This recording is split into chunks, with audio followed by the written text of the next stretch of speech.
नमस्ते बच्चों। रिमझिम दीदी जो कहानी आज आपके लिए लेकर आई हैं उसका नाम है कौआ और मैना की कहानी। बच्चों, एक बार एक जंगल में एक पेड़ था। उस पेड़ पर बहुत सारी क्रो यानी कि कौए रहते थे।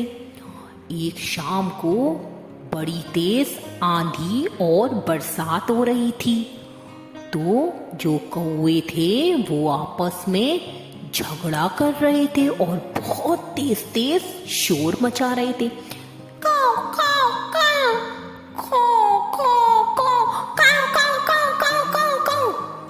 बहुत ज्यादा शोर सुनकर जो आसपास के और पक्षी थे वो उस पेड़ पर आने की हिम्मत ही नहीं कर रहे थे। तभी पता नहीं कहां से उस पेड़ पर कहीं दूर से उड़ती हुई एक छोटी सी मैना आई। वो मैना बोली बड़े ही प्यार से, कौवे भैया, कौवे भैया, क्या मैं इस पेड़ पर रह सकती हूँ? तो जो कौवे थे वो जोर जोर से फिर चिल्लाने लगे, काव काव काव काव, तुम यहाँ नहीं रह सकती, जाओ यहाँ से। कौवे भैया, कौवे भैया, सुनिए तो, मैं तो बहुत छोटी हूँ, आप लोग कितने बड़े हो, ताकतवर हो, मैं तो आपकी बहन के जैसी हूँ ना, प्लीज। बहुत ज्यादा आंधी आ रही है, तूफान है, बारिश भी हो रही है, मैं बेचारी कहाँ जाऊंगी? आज की रात मुझे इस पेड़ पर गुजारने दीजिए ना। अच्छा, तू हमारी बहन है? अरे भाग यहाँ से, हमें नहीं चाहिए तुझ जैसी बहन। हाँ, भाग यहाँ से, हमें नहीं चाहिए तुझ जैसी बहन। कौं कौं कौं जाती है कि तुझे मार मार के भगाए। और बच्चों, मैना बेचारी बोलती रही, देखिए ना भैया, देखिए ऐसे तूफान में मैं कहाँ जाऊंगी? सारे पेड़ तो भगवान के बनाए हुए हैं, भगवान ने चाहा तो मेरी भी रक्षा हो जाएगी। आप प्लीज मुझे रहने दो ना इस पेड़ पे, मुझे मत भगाओ, प्लीज मत भगाओ उस पेड़ से। काव काव जा रही है कि तुझे अभी मारे। और बच्चों, सारे के सारे कौवे उस पर चोंच मारने को तैयार हो गए। तो मैना बोली, अच्छा भैया ठीक है, मैं जाती हूँ, अगर आप लोग मुझे यहाँ नहीं रहना देना चाहते हो तो मैं चली जाती हूँ, भगवान मेरी रक्षा करेगा, भगवान आप लोगों की भी रक्षा करे, आप लोग सुखी रहे, मैं जा रही हूँ भैया लोग, मैं जा रही हूँ। और बच्चों, वो मैना चुपचाप से उड़कर उस पेड़ से जाने लगी। वो थोड़ी दूर गई तो वहां पर उसने एक आम का पेड़ देखा। उस आम के पेड़ पर और दूसरा कोई भी पक्षी नहीं था। वो मैना चुपचाप से उस आम के पेड़ की एक डाल पर जाकर बैठ गई।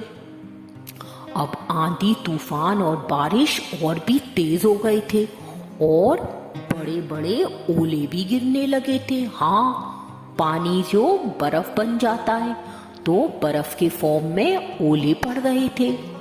और जो कौवे पेड़ पर बैठे थे वो भी बेचारे इतने ज्यादा तूफान में और ओलों से डर के मारे और तेज चिल्लाने लगे, काव काव काव, काव काव काव काव। और सब परेशान होकर इधर उधर भागने लगे। कोलाहल सा मच गया था। कुछ कौवे तो ओलों से मार खाकर नीचे गिरकर मरने लगे। उधर बच्चों, जिस पेड़ पर मैना बैठी थी वहां उस पेड़ की एक डंडी टूटकर नीचे गिर गई और उस पेड़ के नीचे एक छोटी सी छाया हो गई, शेड हो गई, जिससे कि उसके नीचे कोई ओला जा ही नहीं सकता था। मैना ने देखा, अरे ये क्या, ये जो पेड़ की डंडी टूटी है वहां नीचे ना तो कोई ओला जा रहा है ना ही कोई बारिश का पानी। चलो मैं वहीं आराम से आसरा लेती हूँ। और बच्चों, वो मैना चुपचाप से नीचे जाकर उस पेड़ की टूटी हुई डाली की छांव में बैठ गई।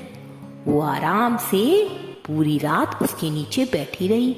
ना तो उस पेड़ की डाल के नीचे ना तो कोई ओला आया और ना ही कोई बरसात का पानी।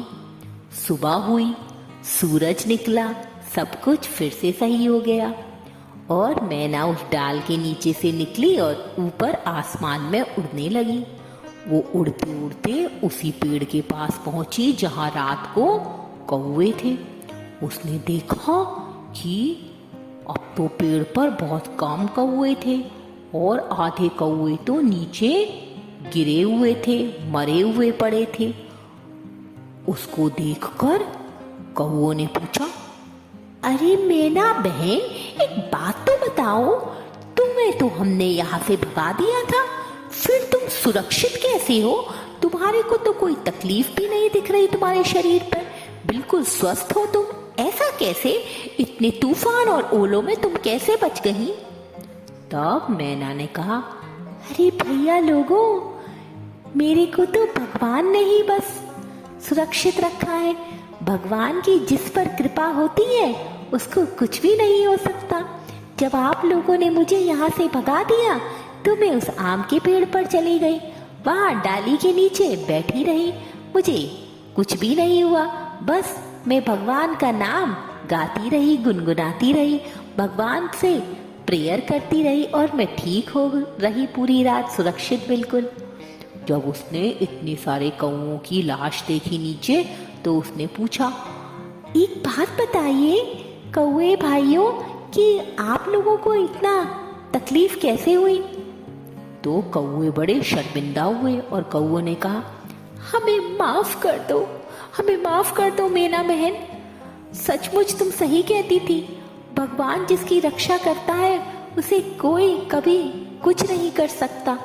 तुम्हारे को भगवान पर विश्वास था और तुम बच गई, और देखो हमने ना तो तुम पर विश्वास किया और ना उस भगवान पर विश्वास किया, और आज हम घायल भी हो गए बहन, और हमारे बहुत से साथी मारे भी गए। हमें माफ कर दो, सचमुच जिसको राखे साईं मार सके ना कोई, भगवान जिसकी रक्षा करता है उसका कुछ भी नहीं बिगड़ता।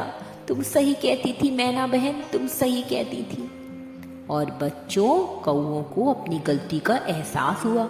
उन्हें भगवान पर विश्वास नहीं था, वो दयालु नहीं थे, और मैना थी वो भगवान पर विश्वास भी रखती थी और दयालु भी थी, इसलिए उसका बाल भी बाका नहीं हुआ इतने तूफान और ओलों में। और कौवों के आधे कौवे तो मर गए और बाकी को काफ़ी तकलीफ भी हुई, चोट भी लगी। तो बच्चों, कितनी अच्छी कहानी थी ना। और आपने क्या सीखा कि हमेशा भगवान पर भरोसा रखें, प्रेयर करें, और अगर आप भगवान से सच्चे मन से प्रेयर करते हो तो आपकी जो भी मनोकामना है, आप जो भी विश करते हो, वो ज़रूर सच होती है। तो भगवान के ऊपर हमेशा विश्वास रखो और पूजा करते रहना चाहिए। ओके बच्चों, गुड नाइट, स्वीट ड्रीम्स।